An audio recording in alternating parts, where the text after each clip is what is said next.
तो हरिद्वार, यहां पर जो नियम पद्धति का पालन आप कर लेंगे वही विशेष माना जाता है। द्वार पर यदि चूक हो जाती है पद्धति में तो उसके भीतर प्रवेश करने के बाद अपशगुन जैसे होने लग जाते हैं। द्वार पर यदि सब कुछ कुशल रहा तो भीतर भी सब कुशल रहेगा, पर द्वार पर ही बिगड़ गया तो भीतर भी बिगड़ जाएगा। तो इसलिए ये हरिद्वार है। यहां से बद्रीनाथ जाओ, केदारनाथ जाओ, मुक्तिनाथ जाओ, गंगोत्री जाओ, यमुनोत्री जाओ, ये तो वो जगह जहां हम जा सकते हैं। कई ऐसे स्थान जहां हम पहुंच भी नहीं सकते, वो भी सब यहीं से ही जाते हैं। तो यहां कुशलता अगर कर दी गई, द्वार पर यदि कुशलता का प्रमाण रख दिया गया तो भीतर सब मंगल में होगा। इससे बड़ा कुशल क्या होगा कि पूर्णिमा से कथा सुनने के लिए हम लोग बैठे हैं। आज से गुप्त नवरात्रि प्रारंभ हो गई और कल द्वितीया है। महाप्रभु जगन्नाथ जी रथ में आरूढ़ होकर के गुंडीचा जाएंगे। ऐसी पावन तिथियों पर हम लोग द्वार पर बैठे, और किसके द्वार पर? हरि के द्वार पर। और ये सब मंगल उपचार हम लोग कर रहे हैं, गंगा स्नान कर रहे हैं, संतों के दर्शन कर रहे हैं, कथा सुन रहे हैं। संभवतः जो लोग सप्ताह सुन रहे हैं, 7 दिन के लिए आए, वो नियम से रह रहे होंगे, जल्दी उठ रहे होंगे, जल्दी सो रहे होंगे, अल्प आहार ले रहे होंगे, आदि आदि जो भी। तो द्वार पर ही इतनी कुशलता आप लोग कर रहे हैं तो भीतर कुशल ही कुशल होगा, ये प्रमाणित है, ये निश्चित है। एक प्रकार से आज ये द्वार, हरिद्वार, कथा श्रवण करके, नियम पालन करके हम इस द्वार का पूजन कर रहे हैं। संभवतः इन 7 दिनों के बाद भीतर की गतिविधियों में कुछ अनुभव होगा। और भीतर क्या है? द्वार के बाद क्या है? ठाकुर जी का निकुंज। वहां लाल जी की लीला कैसी, वहां ठाकुर जी का स्वरूप कैसा, वहां ठाकुर जी का अनुग्रह कैसा, उन सब का भाव।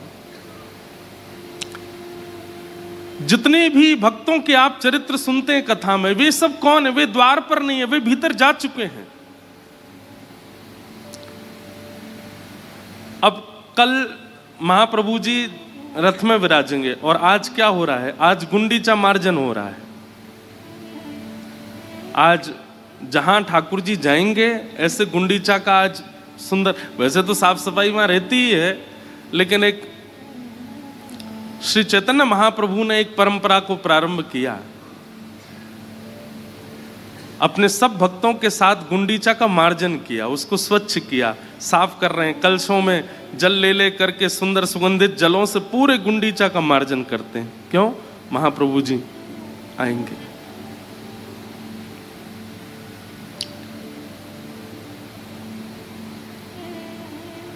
और गुंडीचा मार्जन लीला के पीछे महाप्रभु जी का एक बड़ा सुंदर भाव। रथ में बैठकर के ठाकुर जी जाते हैं, इसके पीछे का भाव क्या है महाप्रभु जी वर्णन करते हैं।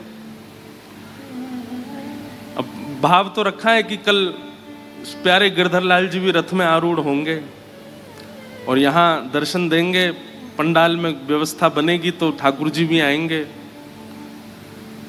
हमारे प्यारे गिरधर लाल जी का भी नंदी घोष रथ है, बिल्कुल वैसा ही है जैसा जगन्नाथ जी का, बस छोटा सा है, इतना बड़ा है। उसमें लाल जी विराजते हैं। पहले तो हमारे लाल जी जगन्नाथ रूप भी धारण करते थे, पर अब कई आचार्यों ने कहा कि भैया लाला छोटे हों तो कुछ भी बना दो, अब बड़े हो गए, अब ब्याह के लायक हो गए, तो अब थोड़ों ने संभल के रहने दो उनको। तो हमारे ठाकुर जी जगन्नाथ रूप धारण करते थे। और महाराज जी आश्चर्य की बात कि हमारे लाल जी का जो जगन्नाथ रूप है ना, वो ऐसे श्रृंगार धराने से धारण नहीं होता था। पहली बार जगन्नाथ जी का रूप जब धारण कराया तभी ठाकुर जी ने अनुभव करा दिया। कभी वस्त्र उतार दें, जो जगन्नाथ जी जैसे चका नयन ऐसे धारण कराए, उनको बार बार नीचे पधरा दें, तो मन में विचार आया कि ठाकुर जी आप श्रृंगार क्यों नहीं करा रहे हो। तो मानो जैसे ऐसे सेवा में जब आप भाव प्रकट करते हो ना ठाकुर जी उत्तर भी देते। ठाकुर जी ने उत्तर देते हुए क्या कहा कि श्री जगन्नाथ जो हैं वो विरह आतुर ठाकुर जी हैं, विरह के ठाकुर जी। बिना विरह के जगन्नाथ जी प्रकट नहीं होते। विरह जानते हैं, जब तक व्याकुलता चित्त में नहीं आएगी, जब तक विरह, और किसका विरह? ब्रजवासियों का विरह, किशोरी जी का विरह जब तक चित्त में नहीं आएगा तब तक महाप्रभु जगन्नाथ का रूप प्रकट नहीं होगा। सब लोग कथा जानते हैं, ये विरह के ठाकुर जी हैं। ब्रजवासियों की याद में ठाकुर जी पिघल गए, मुख पिघल गया, हाथ पिघल गए, चरण पिघल गए, तब ये रूप प्रकट हुआ महाप्रभु जगन्नाथ जी का। तो मानो जैसे हमारे लाल जी कह रहे हैं कि जब तक विरह ना होएगो तब तक जगन्नाथ रूप ना प्रकट होएगो। तो फिर ये वास्तविकता बता रहे हैं, गोद में बैठा के लाला को, और तब एक श्री जी के विरह का पद गाया जो ठाकुर जी गाते हैं।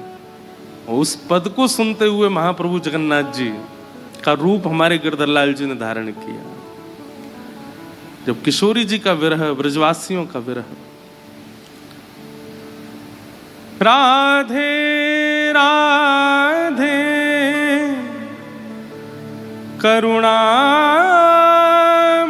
कृष्ण प्यारी,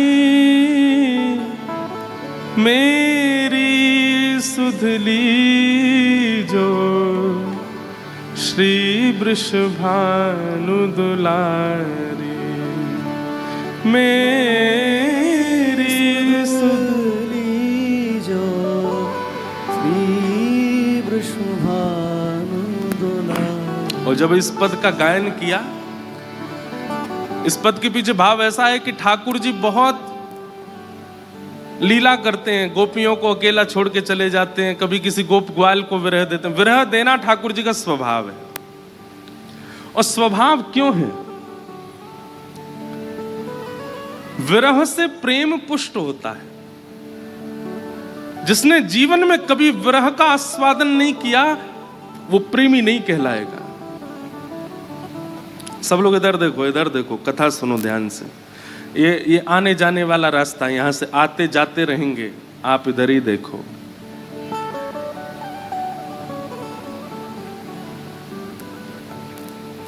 विरह मैं एक बात, अभी गिरिराज जी में कथा हो रही थी तो वहां मैंने एक बात कही थी,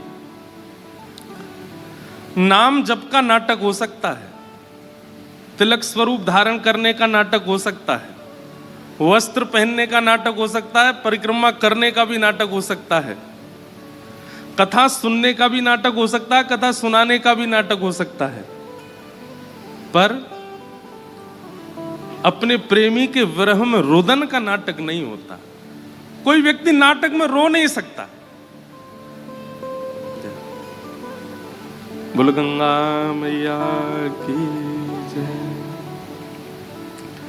यहां तो यही स्वरूप है कथा का कि श्री गंगा मैया के रूप में ही कोई ना कोई महापुरुष मंच पर आएंगे और ऐसा भाव प्रतीत होगा कि गंगा जी ही आई हैं इनके रूप में।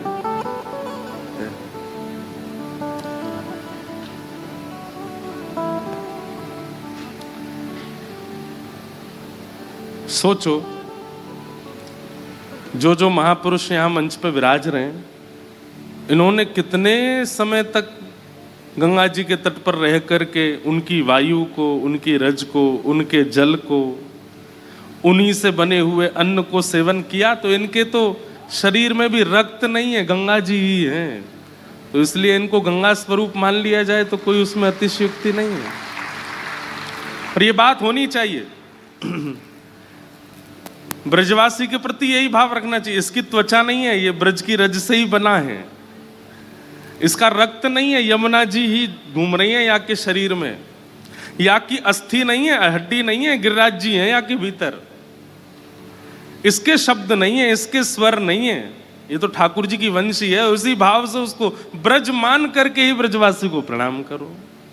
ऐसी हरिद्वार मान करके यहाँ के संतों को, गंगा जी मान करके यहाँ के संतों को प्रणाम करो।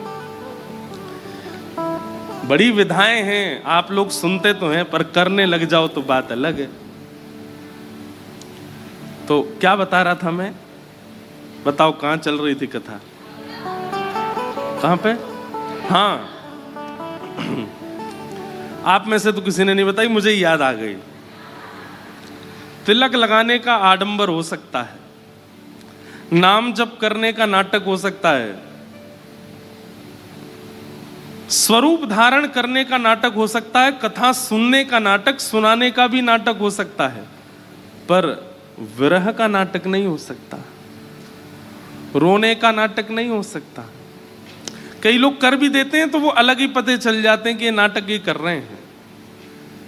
जय हो, जय हो महाराज जी, प्रणाम महाराज जी।